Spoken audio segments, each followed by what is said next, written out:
ಪ್ರತಿ ಎಕರೆಗೆ 50,000 ರೂಪಾಯಿ ರೈತರಿಗೆ.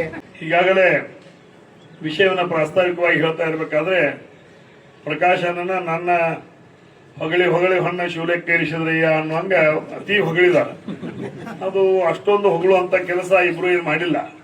ನಿಮ್ಮ ಹತ್ತರೋಳ ಗ್ರಾಮದ ಸುಪುತ್ರರಾಗಿ, ನಿಮ್ಮ ಮನೆ ಮಕ್ಕಳಾಗಿ, ನಿಮ್ಮ ಮನೆ ಹಿರಿಯರಾಗಿ, ನಿಮ್ಮ ತಮ್ಮನಾಗಿ, ಅಣ್ಣನಾಗಿ ರೈತರಿಗೆ ಏನು ಸಿಗಬೇಕು, ಕೇಂದ್ರ ಮತ್ತು ರಾಜ್ಯ ಸರ್ಕಾರದಿಂದ ಏನೇನು ರೈತರ ಮನೆ ಬಾಗಿಲಿಗೆ ಸಿಗಬೇಕು ಅದನ್ನೆಲ್ಲ ತಂದು ಕೊಡುವಂತ ವ್ಯವಸ್ಥೆ ಇವತ್ತು ಪ್ರಕಾಶನ ಹುಕ್ಕೇರಿಯವರಾಗಲಿ ನಾನಾಗಲಿ ಮಾಡಿದ್ವಿ ಅನ್ನೋ ಮಾತನ್ನ ಈ ಸಂದರ್ಭದಲ್ಲಿ ಹೇಳ್ತಾ, ವಿಶೇಷವಾಗಿ ಇವತ್ತು ಪ್ರಕಾಶನ ಹುಕ್ಕೇರಿಯವರು ಸಹಕಾರಿ ಕ್ಷೇತ್ರದ ಎಲ್ಲೂ ಕಂಡಿಲ್ಲ. ಆದರೂ ಸಹಿತ ಅವರು ಕಳೆದ ತನ್ನ 50 ವರ್ಷದ ಒಂದು ರಾಜಕೀಯ ಜೀವನದಲ್ಲಿ ಇವತ್ತು ವಿಧಾನಸಭೆಯ ಸದಸ್ಯರಾಗಿ, ಮಂತ್ರಿಗಳಾಗಿ, ಲೋಕಸಭೆ ಸದಸ್ಯರಾಗಿ, ಮಂತ್ರಿಗಳಾಗಿ, ಹೀಗೆ ವಿಧಾನ ಪರಿಷತ್ತಿನ ಸದಸ್ಯರಿದ್ರೂ ಸಹಿತ ಇವತ್ತು ಚಿಕ್ಕೋಡಿ ತಾಲೂಕು ಇರ್ಬೋದು, ಹುಕ್ಕೇರಿ ತಾಲೂಕು ಇರ್ಬೋದು, ಯಾವುದೇ ತಾಲೂಕಿನಲ್ಲಿ PKPSಗಳಿಗೆ ಒಂದೊಂದು ತಾಲೂಕಿಗೆ ಒಂದೊಂದು PKPSಗಳು 25-30 ಲಕ್ಷದವರೆಗೆ ಇವತ್ತು ದಿವಸ ಕಟ್ಟಡ ನಿಧಿಯನ್ನು ಕೊಟ್ಟಂತ ಕರ್ನಾಟಕದಲ್ಲಿ ಯಾವ್ದಾದ್ರೂ ಏಕೈಕ ಒಬ್ಬ ರಾಜಕಾರಣಿ ಅಥವಾ ಇವತ್ತು ದಿವಸ ಒಬ್ಬ ಶಾಸಕರು, ಒಬ್ಬ ಮಂತ್ರಿಗಳು, ಒಬ್ಬ ಲೋಕಸಭಾ ಸದಸ್ಯರು ಯಾರಾದ್ರೂ ಇದ್ರೆ ಅದು ಪ್ರಕಾಶನ ಹುಕ್ಕೇರಿ ಅಂತ ನಾವು ನೆನಪಿಸಬೇಕಾಗ್ತದೆ ಮಾತನ್ನು ಹೇಳಿ.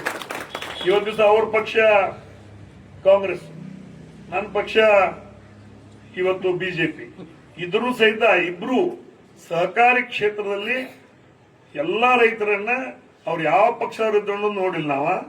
ಇವತ್ತು ಎಲ್ಲಾ ರೈತರನ್ನ ನಮ್ಮ ಹಿರಿಯರು, ನಮ್ಮ ಮಕ್ಕಳು, ನಮ್ಮ ತಮ್ಮ, ನಮ್ಮ ಅಣ್ಣ ಅನ್ನುವಂಥ ಭಾವನೆಯನ್ನು ಇಟ್ಟುಕೊಂಡು ದೇಶಕ್ಕೆ ಅನ್ನ ಹಾಕುವ ಸೇವೆ ಮಾಡೋದು ನಮ್ಮ ಆದಿ ಕರ್ತವ್ಯ ಅಂತ ತಿಳ್ಕೊಂಡು ಇವತ್ತು ದಿವಸ ಅವರು ಕಟ್ಟಡಗಳನ್ನು ಕಟ್ಟುವಲ್ಲಿ ಸಾಕಷ್ಟು ಅನುದಾನಗಳನ್ನು ಕೊಡೋದ್ರ ಮುಖಾಂತರ ಬೆಳಗಾವಿ ಜಿಲ್ಲೆಯಲ್ಲಿ ಒಂದು 50-60 PKPSಗಳಿಗೆ 25-30 ಲಕ್ಷ ರೂಪಾಯಿ ಅನುದಾನ ಕೊಟ್ಟು ಇವತ್ತು ದಿವಸ ಈ ಕಟ್ಟಡ ಪೂರ್ಣ ಆಗಲಿಕ್ಕೆ ಅವರ ಒಂದು ಆಶೀರ್ವಾದ. ಜೊತೆಗೆ ಈ ಒಂದು ಸಂಸ್ಥೆಯಲ್ಲಿ ಇರ್ತಕ್ಕಂಥ 7 ಲಕ್ಷ ಪತ್ತು ಇವತ್ತು 4.5 ಕೋಟಿ ರೂಪಾಯಿ ಆಗಲಿಕ್ಕೆ ಇವತ್ತು ದಿವಸ ನಿಮ್ಮೆಲ್ಲರ ಆಡಳಿತ ಮಂಡಳಿ ಒಂದು ಕಾರಣದಿಂದ ಇವತ್ತು ದಿವಸ ಮಾಡಿದ್ದೀವಿ. ಬರುವಂತ ದಿನಮಾನಗಳಲ್ಲಿ ರಾಜಕಾರಣ ಅನ್ನೋದು ಚುನಾವಣೆಗೆ ಮಾತ್ರ ಸೀಮಿತವಾಗಿರಬೇಕು. ಈ ರಾಜಕಾರಣ ಚುನಾವಣೆಗೆ ಮಾತ್ರ ಸೀಮಿತವಾಗಿರೋದ್ರ ಮುಖಾಂತರ ಸೌಜನ್ಯವುದು, ಶ್ರದ್ಧೆ, ಭಕ್ತಿ, ಪ್ರೀತಿಯನ್ನು ಇಟ್ಕೊಂಡು ಇವತ್ತು ದಿವಸ ಸಮಾಜದಲ್ಲಿ ನಾವೆಲ್ಲ ಇರಬೇಕಾಗ್ತದೆ.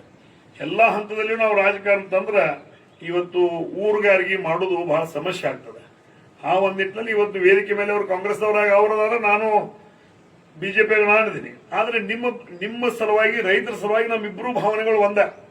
ರೈತರು ಉದ್ಧಾರ ಆಗ್ಬೇಕು. ಮೊದಲು ರೈತರು ಉದ್ಧಾರ ಆದ್ರೆ ನಮ್ಮ ದೇಶ ಉದ್ಧಾರ ಆಗ್ತದೆ, ರೈತರು ಸದೃಢ ಆದ್ರೆ ನಮ್ಮ ದೇಶ ಸದೃಢ ಆಗ್ತದೆ ಅನ್ನುವಂಥ ಭಾವನೆಯಲ್ಲಿ ಅವರು ಸಹಿತ ಅವನ ಕೆಲಸ ಕಾರ್ಯಗಳನ್ನು ಮಾಡಿದ್ದಾರೆ. ನಾನು ಸಹಿತ ನನ್ನದೇ ಆಗಿರ್ತಕ್ಕಂಥ ಕೆಲಸ ಕಾರ್ಯಗಳನ್ನು ಮಾಡಿದ್ದೀವಿ.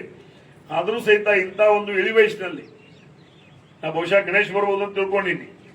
ಆದರೂ ಸಹಿತ ಖುದ್ದಾಗಿ ಇವತ್ತು ದಿವಸ ವಿಧಾನ ಪರಿಷತ್ ಸದಸ್ಯರೇ ಇವತ್ತು ದಿವಸ ಇಲ್ಲಿ ಬಂದು ನಿಮ್ಮೆಲ್ಲರಿಗೆ ಮಾರ್ಗದರ್ಶನ ಮಾಡುವಂತ ಒಂದು ಸೌಭಾಗ್ಯ ನಮ್ಮದು ಅನ್ನುವಂಥದ್ದು ಭಾವನೆಯನ್ನ ವ್ಯಕ್ತ ಮಾಡ್ತಾ, ಬರುವಂತ ದಿನಮಾನಗಳಲ್ಲಿ ಈ ರಾಜಕೀಯ ರಹಿತವಾಗಿರ್ತಕ್ಕಂಥ ಸಹಕಾರಿ ಕ್ಷೇತ್ರ ಬಲಾಢ್ಯವಾಗಬೇಕಾದ್ರೆ ಪ್ರಕಾಶನ ಹುಕ್ಕೇರಿ ಅಂತವರು ಶತಾಯುಷಿಗಳಾಗಬೇಕು.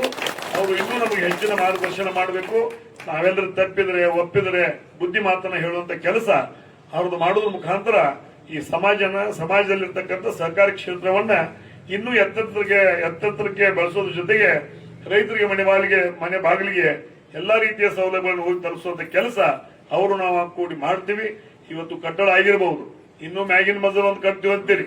ಬರುವಂತ ದಿನಮಾನಗಳಲ್ಲಿ ಶಾಸಕರಾಗಿ, ವಿಧಾನ ಪರಿಷತ್ ಸದಸ್ಯರಾಗಿರ್ತಕ್ಕಂಥ ಪ್ರಕಾಶನ ಹುಕ್ಕೇರಿ ಇರಬಹುದು, ನಾನಿರ್ಬೋದು, ಇನ್ನುಳಿದವರು ಇರ್ಬೋದು, ಕೂಡಿ ಅದನ್ನು ಸಹಿತ ಕಟ್ಟಡವನ್ನು ಕಟ್ಟುವಂತ ಪರಿಪೂರ್ಣವಾಗಿರ್ತಕ್ಕಂಥ ವ್ಯವಸ್ಥೆಯನ್ನು ಮಾಡ್ತೀವಿ ಅನ್ನೋ ಮಾತನ್ನ ಹೇಳಿ ಇವತ್ತಿನ ಕಾರ್ಯಕ್ರಮಕ್ಕೆ ನಮ್ಮನ್ನು ಕರೆದು ಸತ್ಕಾರ ಮಾಡಿ 4 ವಿಚಾರಗಳನ್ನ ಹಂಚಿಕೊಳ್ಳಿಕ್ಕೆ ಅವಕಾಶ ಮಾಡಿಕೊಟ್ಟಿರ್ತಕ್ಕಂಥ ಸಂಸ್ಥೆಯ ಅಧ್ಯಕ್ಷರಿಗೂ, ಉಪಾಧ್ಯಕ್ಷರು, ಆಡಳಿತ ಮಂಡಳಿಯ ಸನ್ಮಾನ್ಯ ಸದಸ್ಯರು, ವೇದಿಕೆ ಮೇಲೆ ಆಸೀನರಾಗಿರ್ತಕ್ಕಂಥ ಯಾವತ್ತು ಗಣ್ಯಮಾನ್ಯರಿಗೂ, ಈ ಕಾರ್ಯಕ್ರಮದಲ್ಲಿ ಭಾಗವಹಿಸಿರ್ತಕ್ಕಂಥ ಯಾವತ್ತು ಗುರು ಹಿರಿಯರಿಗೂ, ತಾಯಂದರಿಗೂ, ಸ್ನೇಹಿತರಿಗೂ, ಪತ್ರಿಕಾ ಮಾಧ್ಯಮದವರಿಗೂ ಎಲ್ಲರಿಗೂ ವಂದನೆಗಳನ್ನು ಸಲ್ಲಿಸಿ 2 ಮಾತುಗಳನ್ನು ಮುಗಿಸ್ತಾ ಇದ್ದೀನಿ. ನಮಸ್ಕಾರ.